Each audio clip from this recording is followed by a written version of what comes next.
Ceci est un livre audio autogénéré par Google. Introduction, un mal contemporain? Nous aimons la mort comme vous aimez la vie. C'est cette maxime d'Al-Qaïda, reprise au pied de la lettre par Daesh qui intuitivement a semé les germes de notre réflexion sur ce processus confus, fou et sidérant qu'est le terrorisme moderne, ou plutôt ultra-contemporain dans sa version islamisée. Car depuis Mohamed Merah, et surtout depuis la vague et quasi ininterrompue des attentats de 2015 et 2016, il est de plus en plus difficile de cerner, de circonscrire, d'analyser ce qu'est devenu le terrorisme. Au prix d'un appauvrissement conceptuel criant, signant l'incapacité d'une société à penser un phénomène dont les expressions attaquent ses assises, l'on se satisfait de nommer cette confusion radicalisation.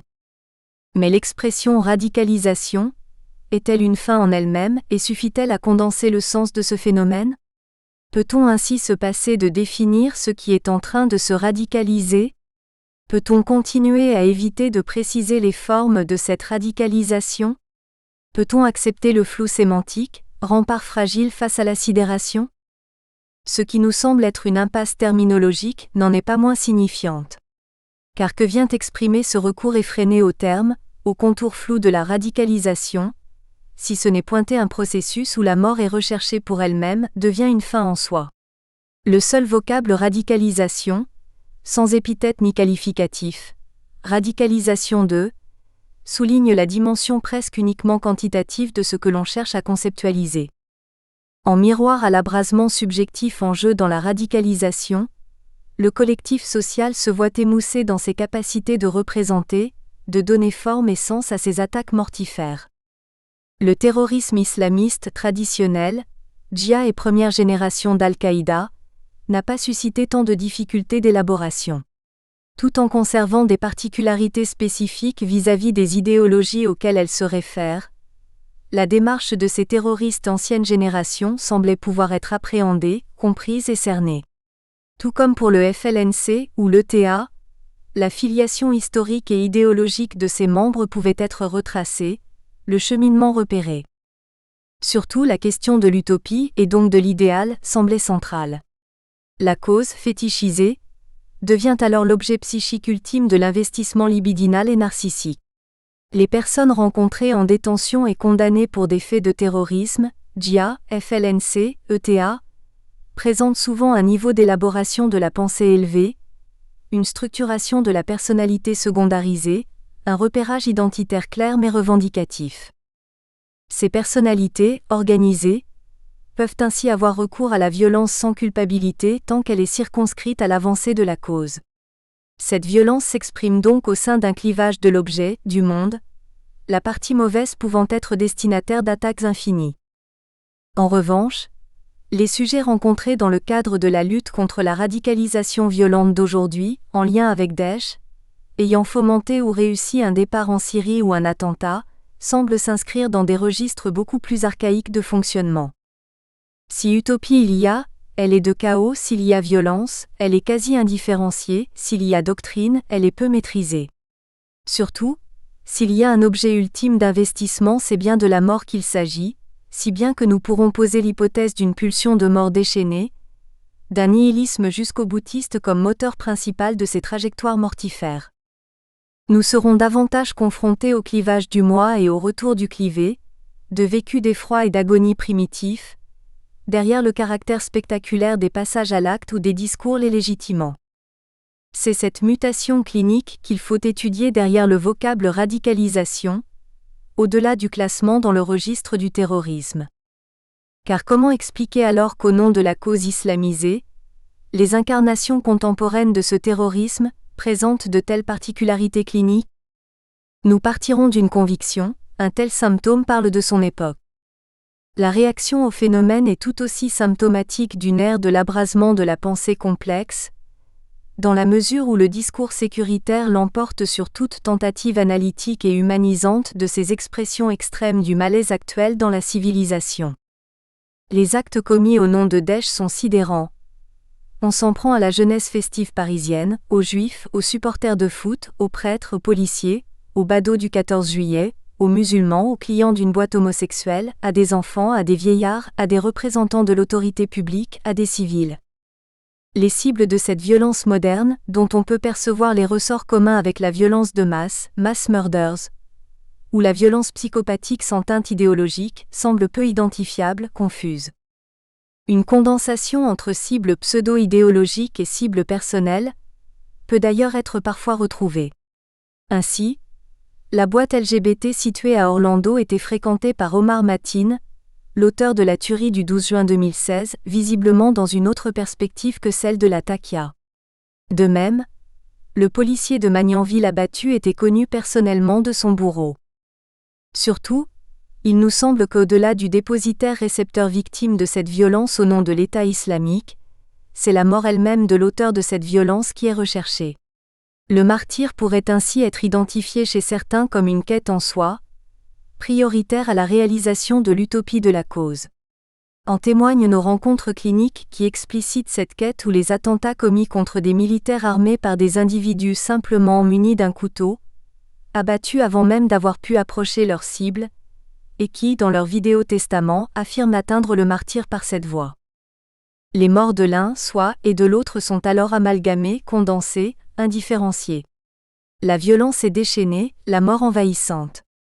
L'idéologie de Daesh, fétichisée mais appauvrie, semble être le sceau revendicatif d'une rationalisation de la course frénétique vers la destruction de tout. Notre hypothèse est la suivante. Chez nombre de partisans autoproclamés de Daesh, cette violence n'a que l'apparence de la violence mue par l'idéologie. Elle est surtout désubjectivante et est portée par des sujets en impasse, en errance subjective. L'enjeu est ensuite de saisir la résonance massive que les discours de Daesh, de haine, de rédemption par l'hyperviolence, du recours à des actes de barbarie extrême et fascinatoire et à l'apologie, voire la sacralisation de la mort pour la mort, rencontrent chez des sujets de chaos de plus en plus nombreux. Car si la prise, la prothèse fonctionne si bien, une telle propagation dans les psychés du bien-fondé du martyr et du meurtre chez des jeunes sociologiquement très différents est inédite, c'est qu'elle colle aux problématiques adolescentes d'aujourd'hui, qu'elle redonne consistance à des êtres vidés de leur substance, chez des sujets pour qui la vie n'a jamais pris sens.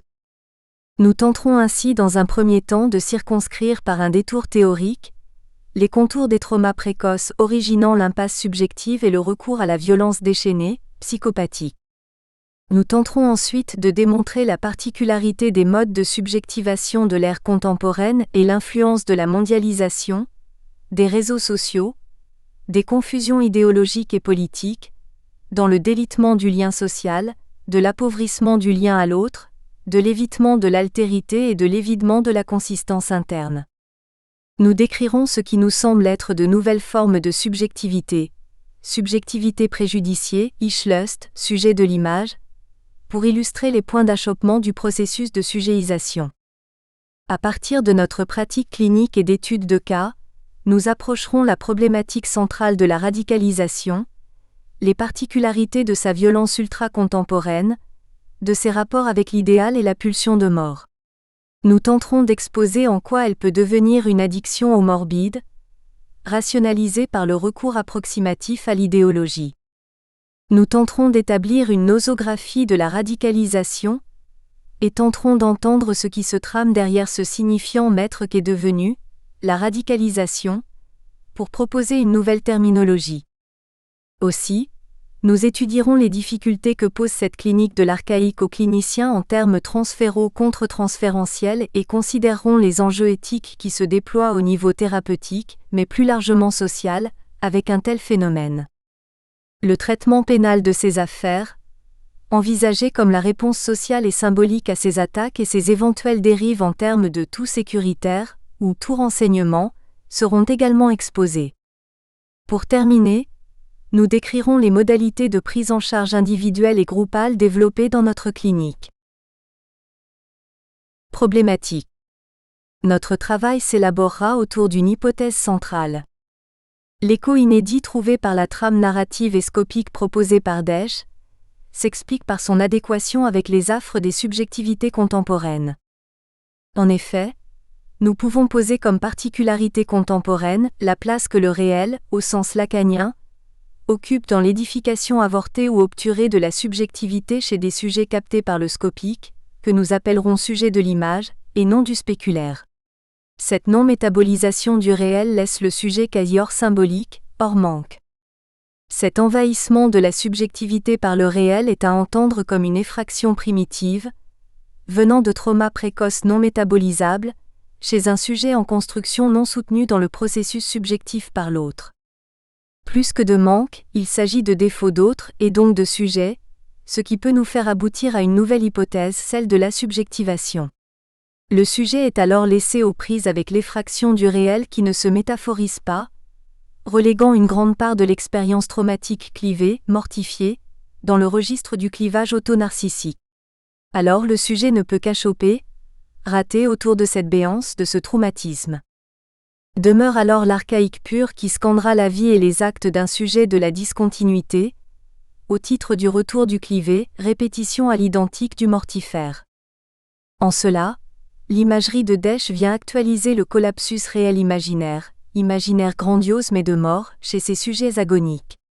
La monstration est alors partout, l'obscène exhibé, la pulsion scopique déchaînée. En explorant les particularités des subjectivités contemporaines qui découlent des errements du maternel et du primitif du sujet, nous tenterons de rendre intelligible la fonction d'un objet absolu, tel qu'il est investi en Desch comme prothèse identitaire. Cette prothèse est une tentative de solution subjective en ce qu'elle propose un destin anéantissant par l'accès à la vérité et au sens via la mort.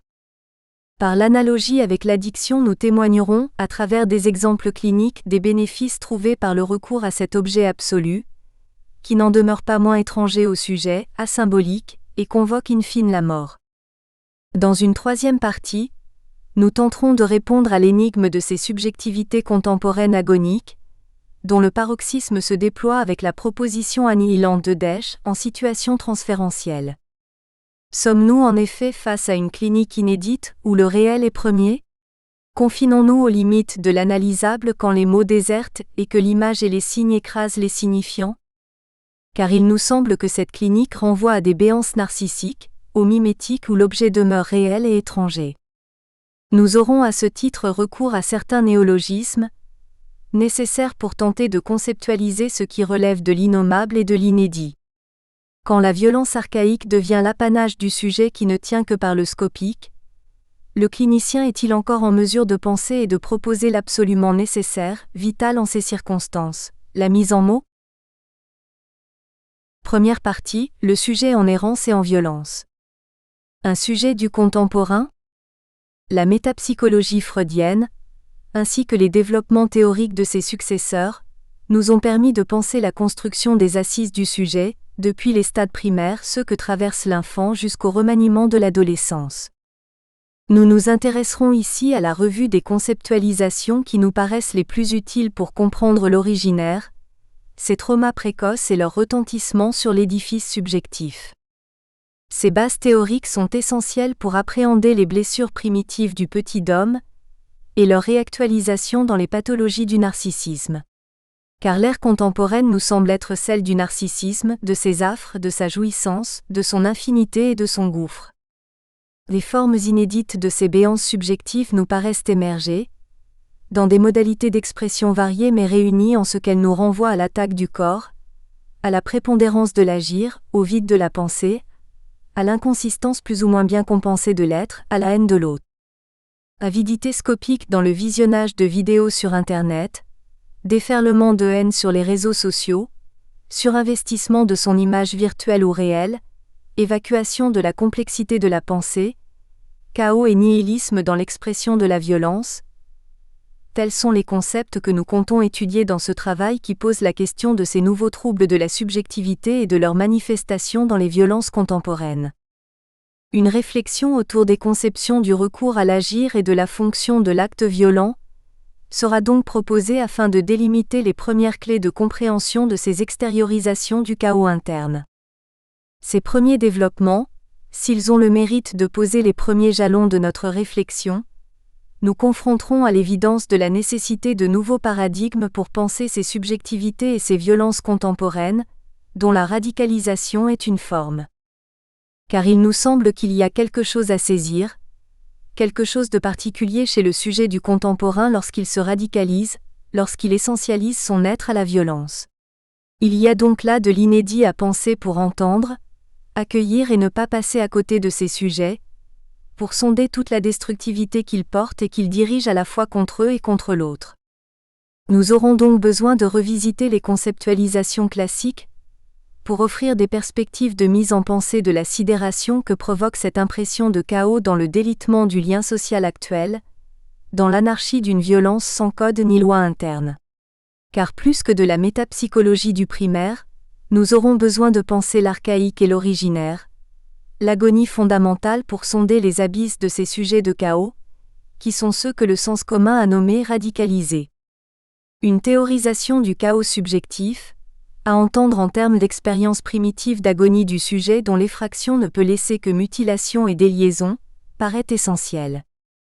Car le sujet du contemporain est aux prises avec un délitement du socle social, familial, un retour brut au corps, un évitement de l'altérité en ce qu'elle est trop menaçante. Dans les formes extrêmes de ces dislocations subjectives, nous parlerons de sujets chaotisés, ou sujets agoniques, dont nous tenterons de décrire la dynamique. Afin de circonscrire les enjeux essentiels des stades précoces du développement psychique, nous proposons un détour par les différentes étapes de la construction du sujet, au sens freudien du terme, sujet de l'inconscient. Par ce détour, nous soulignerons le rôle essentiel de l'environnement primaire, de la rencontre de l'objet et de la possible médiatisation qu'il doit représenter pour rendre tolérables les vécus chaotiques que traverse le sujet hors langage. Rappelons ici que le sujet freudien est le sujet de l'inconscient.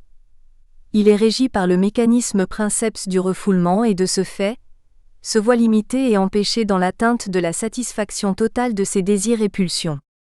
C'est donc un sujet divisé, par le langage dira Lacan, le signifiant venant représenter le sujet pour un autre signifiant. Une attention particulière sera portée sur la clinique de l'archaïque, des éprouvés primaires agoniques et horrifiques traumatiques et le retour du clivé. Nous faisons en effet l'hypothèse d'une reconvocation, de contenu psychique archaïque et chaotique, condensé et non subjectivé chez nos jeunes radicalisés. Cette réactualisation serait le vecteur de l'archaïsme de la violence convoquée dans l'imaginaire djihadiste. Il est ainsi intéressant de rappeler par quelle voie passe la construction de la subjectivité, de la faculté de penser et de désirer, pour mieux voir se dessiner les ravages des traumas précoces sur la possibilité même d'exister subjectivement. Nous soulignerons donc les impasses de ce processus de subjectivation, de constitution d'un moi fort et unifié, qui permettent l'émergence d'une pensée élaborée. Nous ferons par là même certaines analogies avec la construction du sujet psychopathe, en acte, qui nous paraît témoigner de difficultés similaires. 1. Construction du sujet, les fondamentaux. 1.1. Environnement primaire et objet primordial. Nous précisons ici que toute référence à la mère est une référence à l'environnement primaire et à l'image maternelle, objet primaire, représentation de l'enfant, non à la mère réelle. 1.1. Le maternel et ses errements. Les références à D.W. Winnicott, 1897 à 1971, 6 et W. Herbion, 1897 à 1977, peuvent être utiles et nous rappeler l'impératif d'un environnement suffisamment bon pour créer de la pensée. Le concept de mère suffisamment bonne, good enough mother, a été développé par Winnicott et décrit, durant la période des soins primaires ou de préoccupation maternelle primaire, les besoins fondamentaux du nourrisson auxquels elle doit pouvoir suffisamment subvenir.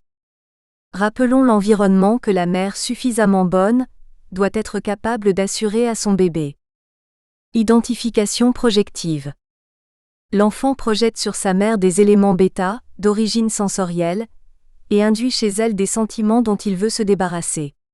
La mère doit alors supporter les projections et leur non-sens, capacités négatives, en s'identifiant et en s'accordant à lui.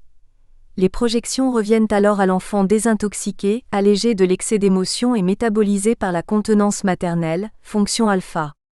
Ce sont les prototypes des futurs contenants de pensée, Bion 1982. Si la mère échoue dans cette fonction, La machine à structurer les pensées devient une machine psychotisante. La mère a ainsi un rôle de part excitant, afin de mettre en sens les projections chaotiques du sujet en construction. Elle doit penser ce qu'on lui donne à voir et à entendre, et mettre à la disposition de son enfant des productions psychiques plus élaborées, afin que le nourrisson puisse être dans un rapport pacifié à des éprouvés archaïques terrifiants, chaotiques qu'il projette sur le dehors. C'est la création même du sens qui se joue ici. Nécessité de la permanence et de la continuité. L'abord psychanalytique du développement de la pensée souligne l'influence de la continuité des choses pour sa structuration. La continuité psychique s'élabore à partir de la continuité maternelle, holding et handling de Winnicott, des objets, de l'enveloppe corporelle qui amène la continuité du moi et des pensées. Ainsi, un environnement fait de choc, de rupture, d'impermanence crée les conditions mêmes du trauma primaire dans la mesure où l'impossible accès à la continuité confronte un moi encore immature à la solitude face au DZ et met en jeu son propre sentiment d'existence. Les écueils du principe de la permanence sont essentiels pour la compréhension des sujets en acte ou toxicomanes, pour lesquels la violence ou la prise de drogue viennent rythmer une existence autant qu'elles en rejouent sa discontinuité. Différenciation dedans-dehors, espace transitionnel et jeu symbolique. La question des limites dedans-dehors. Lebovici pointe le rôle de l'insuffisance de l'apport narcissique maternel dans la faiblesse d'organisation d'un soi. Hochman évoque quant à lui des difficultés de différenciation soi-non-soi. Ces défaillances du soi sont également évoquées par Melloy, à travers ce qu'il nomme le soi-percept, qui serait responsable de l'appréhension de la réalité, et le soi-concept, garant de la distinction soi-objet, défaillant chez les sujets de notre étude. Dans la même perspective, Villerbu écrira « Le concept de l'autre devient un prolongement du concept de soi ». Il paraît évident que les failles narcissiques profondes et les difficultés qui en découlent en termes d'accès à des représentations de soi, en tant que sujet, et de l'objet en tant qu'altérité, occupent une place prépondérante dans le socle de ces subjectivités de chaos. Ballier voit notamment dans l'angoisse d'anéantissement une base fondamentale de l'organisation du sujet violent. En effet, la fragilité de la construction narcissique est telle que toute manifestation de l'altérité devient menaçante et met en doute l'intégrité psychique. La seule issue est alors le recours à l'acte qui permet de pénétrer, pour ne pas être pénétré. L'attaque de l'objet sort le sujet de l'impasse relationnelle dans laquelle il se trouve, et qui le contraint à ne concevoir la relation d'objet qu'en termes d'annexion et de confusion. Menacé par le surgissement de l'objet que son impréparation narcissique ne lui permet pas d'intégrer, il s'absente de lui-même en quelque sorte en laissant jouer dans une scène ou plus exactement dans une mise en acte, les rapports d'un moi fictif avec un objet réel fabriqué avec les projections d'un perçu rudimentaire et défensif, hostile. Tustin parle lui d'un doux, correspondant à la réceptivité et d'un dur, qui a valeur d'extérieur et de pénétration. Pour J.R. Melloy, le défaut de holding a les conséquences suivantes. La frontière primitive de la peau qui sépare les stimuli interoceptifs et extéroceptifs pourrait s'aligner précocement sur un partage entre un doux moi excessivement vulnérable à l'intérieur et des terreurs innommables, bion, du dur pas moi à l'extérieur des frontières de la peau.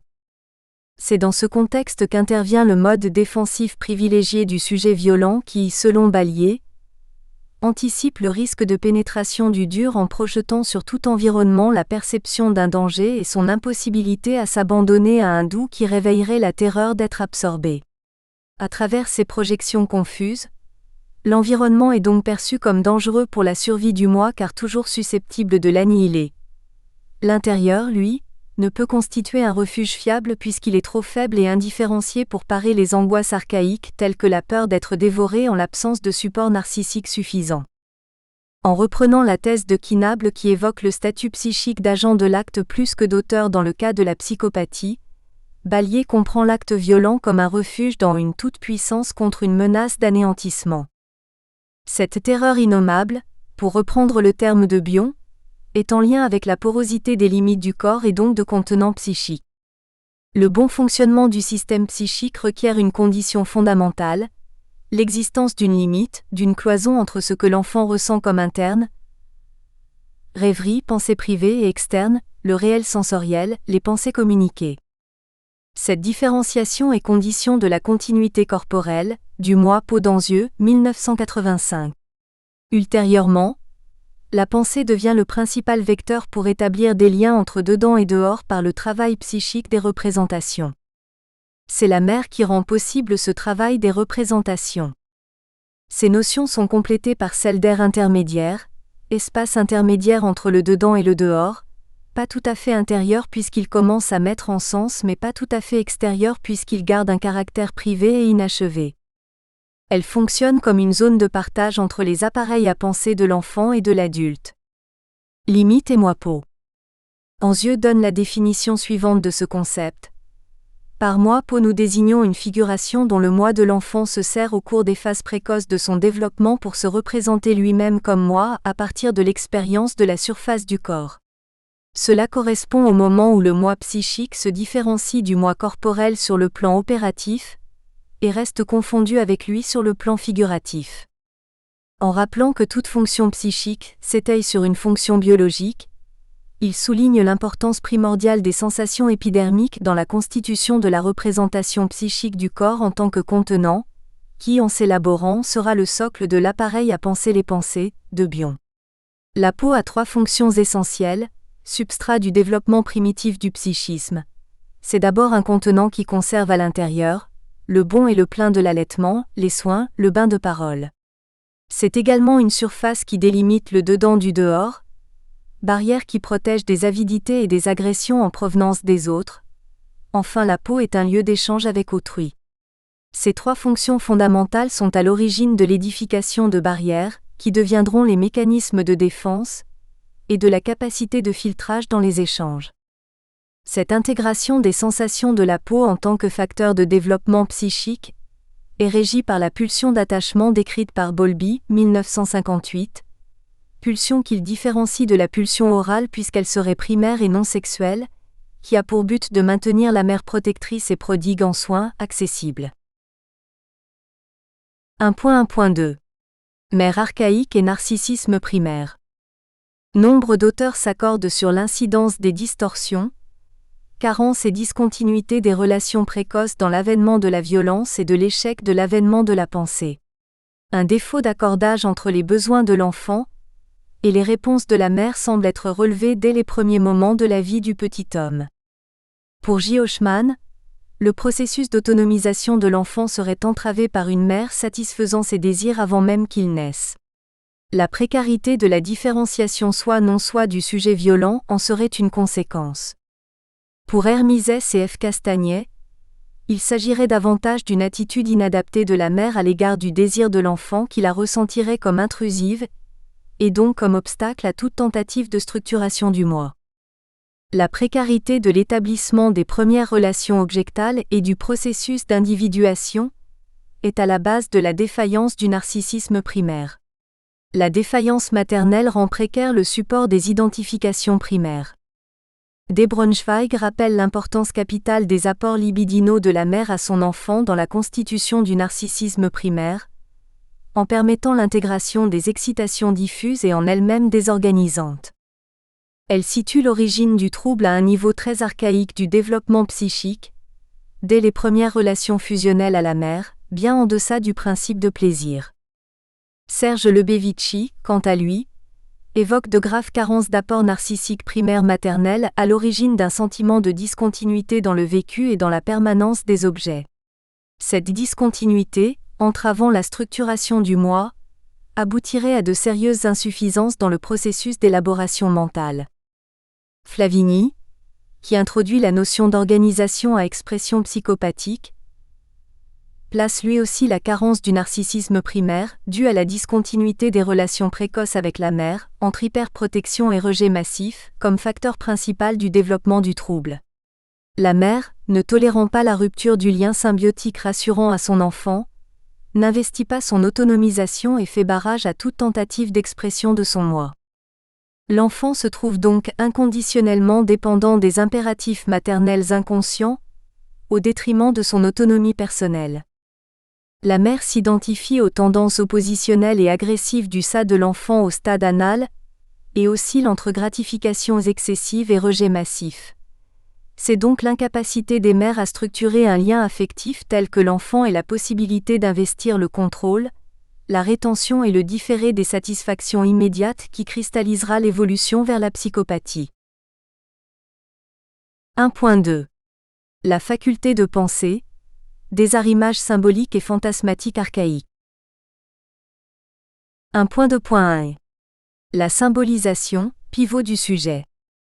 Plus qu'aux troubles de la symbolisation, nous allons nous intéresser ici, en nous étayant sur les réflexions de René Roussillon, sur les échecs même du processus de la symbolisation.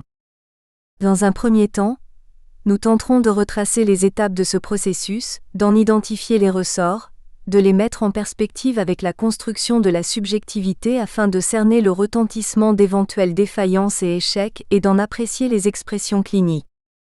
Symbolisation primaire et rencontre de l'objet. Attachons-nous dans un premier temps à retracer les fondements du processus de symbolisation, principalement dans son registre primaire, c'est-à-dire lors des premiers stades de la vie de l'enfant, de la prématuration et de la dépendance hors langage, tant des éprouvés chaotiques et confus, de la différenciation moi-non-moi en construction. René Roussillon rappelle la conceptualisation du processus de symbolisation, reposant sur l'étude du sujet en relation avec ses objets. Il évoque ainsi la fonction symbolisante, de l'objet comme premier édifice de la symbolisation primaire, la symbolisation secondaire étant une activité plus élaborée pouvant se développer hors présence de l'objet mais étant conditionnée par l'existence de processus de symbolisation primaire. L'intérêt est donc ici porté sur les relations avec les objets primordiaux, à la transitionnalité possible créée dans le cadre de ces relations, permettant ensuite la capacité d'être seul en présence de l'autre, base impérative à la poursuite du processus de symbolisation vers la secondarisation. Ainsi la symbolisation primaire se déroule en 3 phases. 1. Une première permise par la relation symboligène aux objets primordiaux.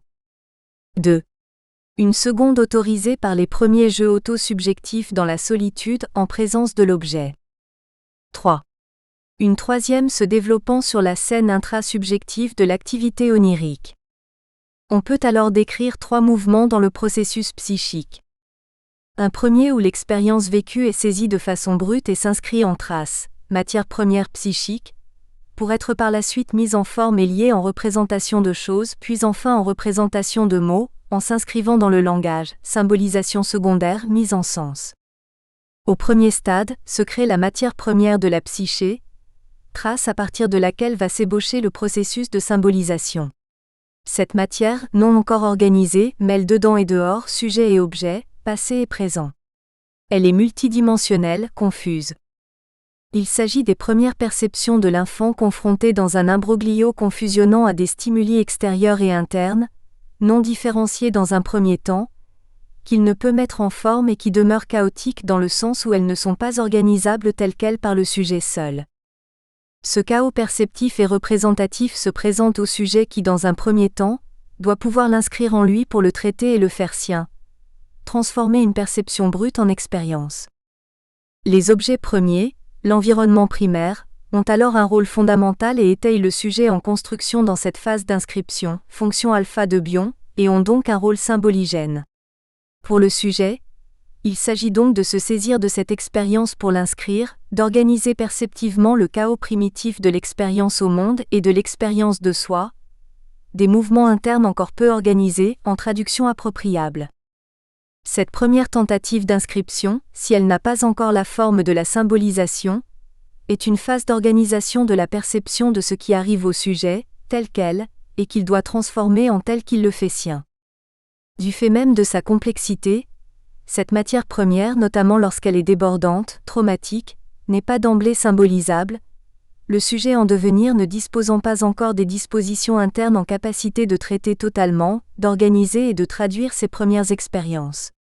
Il y a donc un décalage entre le temps objectif de la présentation de l'expérience au sujet et le temps subjectif, où le sujet est en mesure de la mettre en forme, de lui attribuer une signification qu'il peut faire sienne. Dans ces premières phases, le sujet a donc besoin d'une médiation, d'un autre où loger ses premières expériences afin de se les rendre perceptibles via le visage et le langage de l'autre, de donner une qualité formelle à des éprouvés confus, voire chaotiques, et par essence immatériels. Rien ne peut donc être symbolisé instantanément, et lors des premiers stades de la vie de l'homme, par lui seul, de façon tout à fait indépendante de l'autre.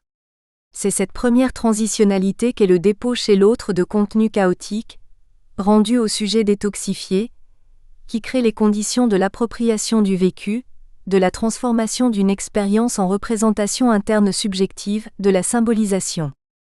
Par là même, c'est la question de l'internalisation des premiers objets qui se déploie.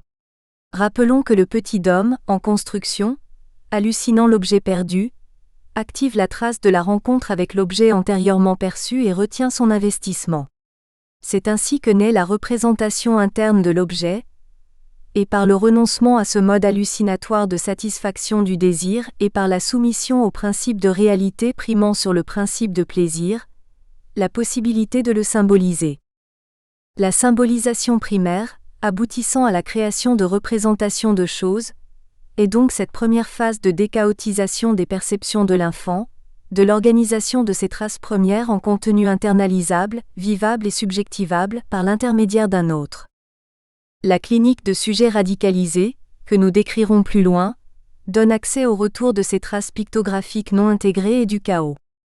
La symbolisation, un processus ininterrompu de subjectivation. L'expérience est d'abord sentie, logée dans les sens, puis chez l'autre, avant d'être progressivement et plusieurs fois transformée en représentation de formes, puis de mots, puis en expérience subjective complexe et liée. Elle ne cesse donc d'être retraduite. Rien ne peut donc être symbolisé dans l'immédiat du senti, dans le rapport primitif de soi à soi, et l'autre, comme nous l'avons souligné, vient en donner une première trame par le bain langagier dans lequel est prise l'expérience projetée et transitionnalisée. La psychanalyse a apporté la notion d'après-coup, dans la perspective de la description du processus de symbolisation. Cet après-coup serait à concevoir comme le temps psychique où le sujet peut se présenter à nouveau l'expérience, activité de représentation, et lui donner un sens nouveau, subjectif. C'est donc un travail de reprise, où le sujet rejoue ce qui lui est arrivé, qui fonde la vie psychique subjective et l'activité de symbolisation. Ces moments de reprise dans l'après-coup, observables chez le nourrisson, puis dans les activités de jeu et de rêve, sont au fondement du dispositif psychanalytique qui offre un cadre dimensionné pour cette activité de réactualisation, en dehors de toute intrusion, dans l'apaisement du transfert. Le processus de symbolisation est donc ininterrompu, s'enrichit de la maturation du sujet, de la complexification de son fonctionnement, s'inaugure avec l'avènement de la vie et se déploie tout au long de celle-ci, afin que le sujet puisse se doter d'une forme représentable du ça qui lui est arrivé, qui s'est passé. Il dépend de la qualité de la présence d'un autre. Nous l'avons dit, la matière première psychique doit d'abord être médiatisée par les systèmes symbolisants du rapport à l'autre, scène intersubjective, puis avec les objets, scène autosubjective, puis dans l'activité onirique, scène intrasubjective, qui permettent la symbolisation primaire. Cette inscription dans le moi de cette expérience subjective, via ces différentes scènes, s'édifie sous le sceau du principe de plaisir, permet l'introjection. Il doit en être différemment de la poursuite du processus de symbolisation, vers la secondarisation, qui doit inscrire l'expérience subjective intégrée au moi en la soumettant au principe de réalité. C'est le travail de la mise en sens, de la formation de représentation de mots, de décondensation de la chose psychique qui doit alors aboutir.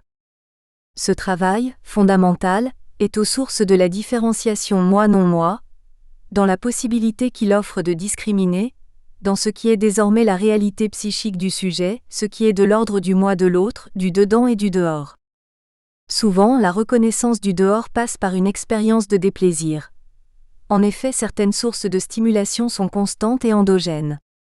Or, pour certaines autres, notamment l'apparition du sein maternel, son retour lors du besoin nécessite un appel, une tension. Un objet s'oppose donc au moi, et pousse le sujet à concevoir un dehors, éventuellement frustrant, à sortir de l'omnipotence archaïque. Ainsi, nous pouvons dire que le processus de subjectivation s'élabore avec la capacité progressive du sujet à donner une signification appropriable à ce qui lui arrive, à ce qui se passe en lui, à symboliser, puis à se différencier. Mais la question de la non-appropriation de l'expérience, à un stade plus ou moins primaire, notamment lors des étapes les plus primitives, arrachement à la complétude, non-renoncement à la fusion, trauma précoce, non-adaptation de l'environnement primaire, pose la question du retentissement des écueils de la symbolisation sur le processus de subjectivation et de souffrance narcissique. Troubles de la symbolisation et souffrance psychique. Longtemps, l'intérêt porté aux écueils de la symbolisation s'est réduit aux difficultés de représentation, c'est-à-dire que la focalisation portait sur la résistance à faire advenir une représentation consciente du symbole. Les premiers développements psychanalytiques et les thèses freudiennes sur le refoulement, postulat selon lequel la symbolisation s'opérait automatiquement à partir d'un vécu, étaient unanimement retenus. La souffrance psychique était alors perçue comme provenant de réminiscences. Or, les problématiques narcissiques et identitaires auxquelles nous nous intéressons ici posent la question différemment. Dans le cas des problématiques limites ou narcissiques, voire psychotiques, il semble que la souffrance ne provienne pas seulement du refoulé mais de vécus non appropriés, non symbolisés et donc non introjectés et subjectivés. C'est la non-appropriation de pans de son histoire qui occupe la scène des souffrances d'aujourd'hui. Le clivé, les pans non appropriés de sa propre histoire, vient être le moteur de la douleur, d'une souffrance primitive, d'une qualité différente. Tout se passe comme si le sujet souffrait du non intégré, de son trauma, exclu de la sphère subjective car non représentable et demeurant dans les confins du réel. Exclusion toute relative d'ailleurs, car la poussée de ce retour du clivé viendra sous-tendre sans entrave la trajectoire de ces sujets aux problématiques narcissiques identitaires souvent hors langage mais en acte. Winnicott, déjà, avait exploré cette thèse dans son article « La crainte de l'effondrement », évoquant les situations de patients recherchant tout en étant terrifiés l'effondrement ou la folie. La dimension novatrice de ce développement théorique est de concevoir cet effondrement, angoisse disséquente, cette folie comme ayant déjà eu lieu. Ces expériences psychiques extrêmes auraient donc déjà été vécues, seulement à un stade où le moi est incapable d'intégrer quelque chose, de l'enclore, moment où le moi est trop immature pour rassembler l'ensemble des phénomènes dans l'ère de l'omnipotence personnelle. Ici aussi, le sujet souffre de ce qu'il a vécu mais qui lui a échappé, de ce qu'il n'a pu faire sien. Le sujet souffrirait donc du non approprié de l'histoire, de ce qu'il n'a pu symboliser et donc introjecter, ce qu'il n'a pu intégrer comme expérience subjective avec son lot de motions pulsionnelles et émotionnelles associées. Le vécu précoce du petit homme prématuré pourrait ainsi présenter des moments de catastrophe psychique, de terreur innommable, d'angoisse psychotisante, à un moment où la psyché se voit encore incapable de traiter ses expériences et où un environnement primaire se montre défaillant dans son adaptation aux besoins psychiques de celle-ci. Dans l'incapacité de se représenter sur le coup, et dans l'après-coup ce qui s'est passé en lui, le sujet vit coupé d'une partie de lui-même qu'il habite pourtant et qu'il ne parvient pas à intégrer à la synthèse d'un moi unifié. Ces parcelles clivées n'auront de cesse de faire retour, mais à la façon du traumatisme, de la répétition à l'identique, laissant le sujet dans la même incapacité d'appropriation de l'expérience. Ainsi, nous pouvons entendre les crises classiques, les moments de sidération perplexe, la recherche du blackout toxicomaniaque ou encore la recherche compulsive de confrontation avec des contenus visuels chocs, des tentatives avortées de se représenter des vécus primaires horrifiques et tétanisants dont l'ombre plane toujours sur le sujet qui ne peut pourtant transformer ce contenu brut en expérience subjectivable. 1.2.2 Carence précoce et fantasmatique archaïque. Les apports insuffisants au stade précoce, tant en termes affectifs qu'éducatifs, langagiers ou corporels, s'ils font trauma, semblent pouvoir figer le sujet dans un registre fantasmatique archaïque, peu élaborable.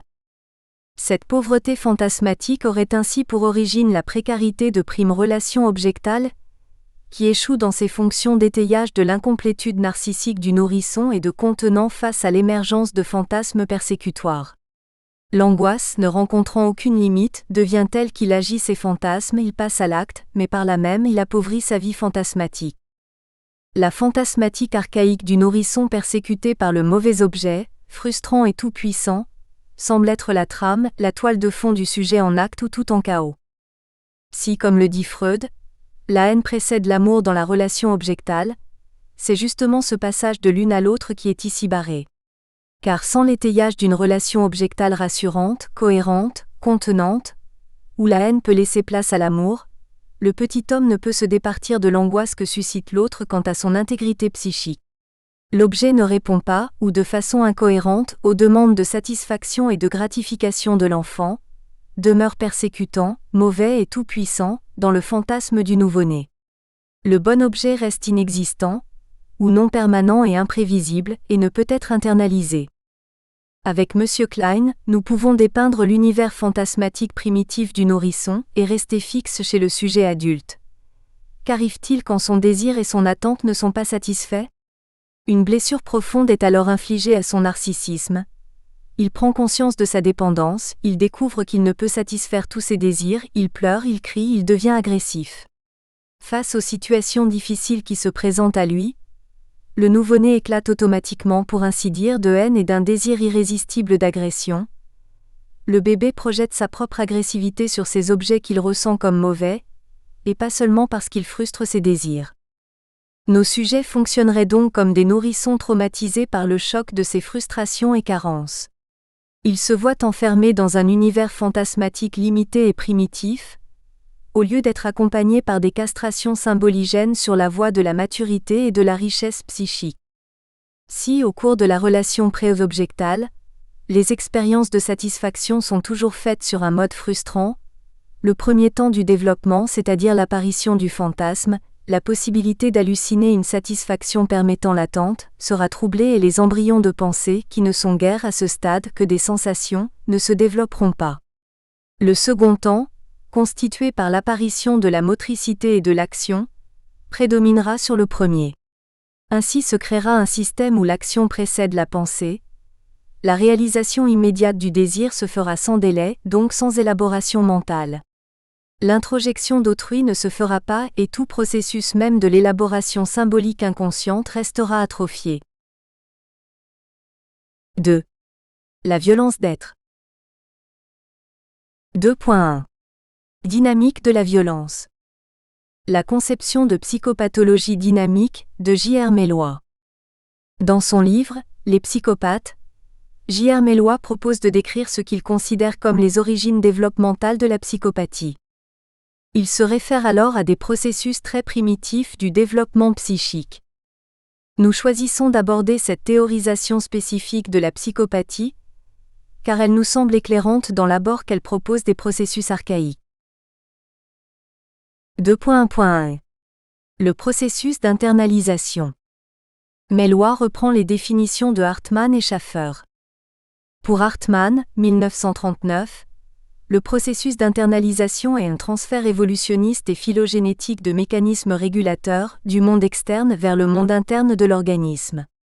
Schaffer complète cette conceptualisation en décrivant tous les processus par lesquels le sujet transforme les interactions régulatrices réelles ou imaginaires avec son environnement et les caractéristiques réelles ou imaginaires de son environnement en règles et caractéristiques internes. À partir de ces conceptions, Mélois pose l'hypothèse suivante. Il y a échec du processus d'internalisation dans le processus psychopathique, en témoigne la pauvreté des identifications primaires. Il explique cet échec par un défaut d'incorporation, processus primaire d'idéation par lequel l'enfant désire faire entrer l'objet réel par la bouche. Précurseur de l'identification, lors des stades sensorimoteurs de Piaget, équivalent pour lui de la phase symbiotique de Malheur. Le défaut d'accordage du parent primaire aux besoins de l'enfant est à l'origine du défaut d'incorporation d'expériences apaisantes. Le défaut d'incorporation est dû à la prédominance d'objets durs qui ont été ressentis par le nourrisson comme étant douloureux, tels que l'expérience d'avoir été tenu ou nourri au mauvais moment ou trop brutalement. Ces incorporations majoritairement douloureuses sont à l'origine de l'échec d'une internalisation apaisante, et plus tard du déni du besoin d'expériences apaisantes et rassurantes. Une anticipation négative, empreinte de méfiance envers toute expérience apaisante va alors s'instaurer. Le nourrisson s'identifie alors à l'objet soi étranger de Grotstein, fantasme préconçu qui l'aide à anticiper la présence du prédateur dans le monde externe ou de la proie dont l'enfant va devenir le prédateur. L'ennemi est alors perçu comme intérieur, tout en ayant une partie extérieure. Ce phénomène est repérable sous sa forme projetée, lors des manifestations de l'angoisse de l'étranger. Plus précisément, dans le processus psychopathique, la majorité des internalisations se fait sous le primat de cet objet soit étranger. L'objet soit étranger ou le prédateur, en tant qu'identification narcissique, est l'internalisation archétypique prédominante du nourrisson. Ce déni du besoin de relation où l'affection prime sera accompagné, lors du développement jusqu'à l'âge adulte, de traits asociaux directement hérités de ces distorsions du processus d'internalisation. Melloy souligne la différence de l'internalisation de l'objet soit étranger chez le patient limite, pour lequel il représente un introject persécuteur, un objet interne, source de l'angoisse et de la persécution qu'il va projeter, alors que chez le psychopathe, l'individu s'y identifie, l'objet soit étranger s'intègre complètement à l'estime de soi. 2.1.2 La structure du soi grandiose. L'auteur donne la définition suivante du soi.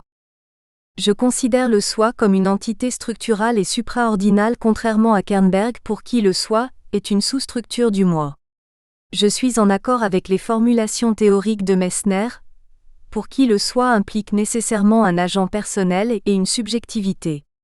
C'est un vecteur qui permet l'articulation des qualités qui reflètent les intégrations complexes des composants sous-structuraux de l'organisation de la personnalité, l'une de ces qualités étant la formation et le fonctionnement des valeurs. Les internalisations qui véhiculent certains aspects fonctionnels de tous les systèmes psychiques sont essentielles à l'organisation du soi.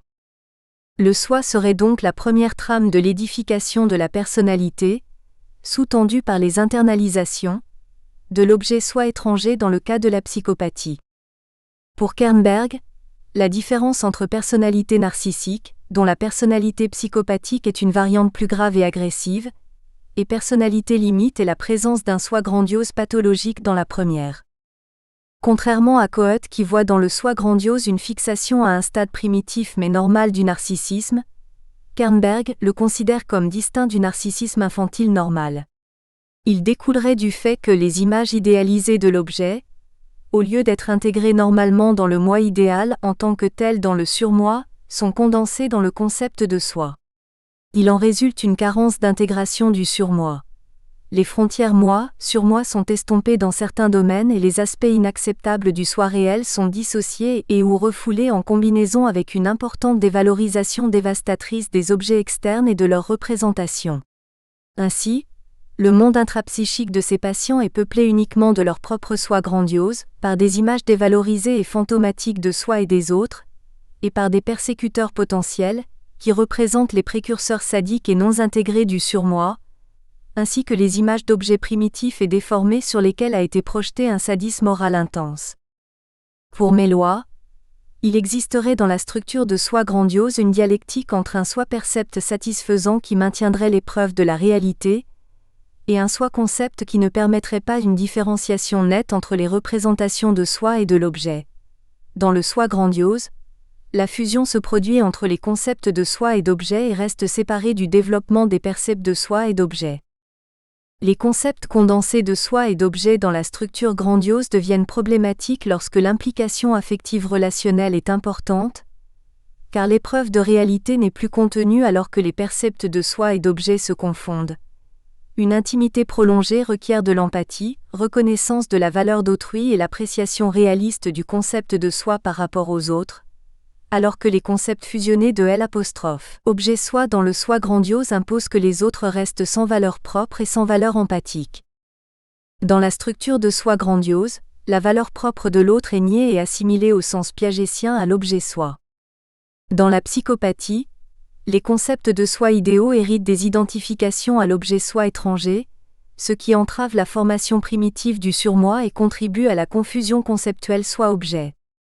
Les concepts de soi idéaux sont par conséquent des modifications représentationnelles du soi pour être comme l'objet soi étranger, une internalisation du comportement froid et distant du parent primaire, instinctuellement alimenté par une peur atavique de la prédation ou de l'attaque en provenance des autres, située hors des frontières de la peau. De plus, comme le soi idéal équivaut chez le psychopathe à l'objet soi étranger et l'objet idéal à un introject agressif, la relation intrapsychique entre soi réel, soi idéal et objet idéal devient une identification conceptuellement fusionnée, équivalent intrapsychique de l'identification à l'agresseur de Freud. 2.1.3 L'attachement. Melloy reprend le concept d'attachement et en expose les distorsions dans le cas de la psychopathie. Pour l'auteur, le processus psychopathique se développe dans un contexte d'échec des dernières phases du processus de séparation-individuation. Pour assurer sa survie psychique, le sujet en devenir ferait le choix d'une désactivation du besoin d'attachement, au profit d'un attachement narcissique primaire à la structure de soi grandiose, trame de dysfonctionnement adaptatif sévère. Ces ratés développementaux seraient à mettre en lien avec un défaut d'accordage de la mère aux besoins de l'enfant, son incapacité à créer un lien affectif avec lui, voire sa maltraitance. En effet, la mère étant ressentie comme un prédateur agressif ou d'une façon plus bénigne comme une étrangère passive, l'enfant se trouverait dans une impasse relationnelle qui l'amènerait à nier son besoin d'attachement aux parents primaires. Melloy souligne cependant le caractère réciproque de la relation mère-enfant, et n'oublie pas la possible contribution de l'enfant au détachement des parents. Des traits de caractère et psychobiologiques comme l'excitabilité, la non-consolabilité ou l'hyperréactivité pousseraient les parents à attaquer l'enfant ou à s'en éloigner d'une manière excessive. Au niveau psychodynamique, la condition fondamentale de l'édification de l'attachement est la permanence de l'objet. L'existence de l'objet d'amour primaire et le sentiment de sécurité qu'il apporte doivent pouvoir être ressentis même en son absence. Ce caractère permanent de l'objet dépend des capacités de la mère à créer un lien à l'enfant qui sera ressenti comme indéfectible, mais aussi des aptitudes. Nous espérons que vous avez apprécié cet aperçu. Pour continuer à écouter ce livre audio sur Google Play Livres, utilisez le lien dans la description de la vidéo.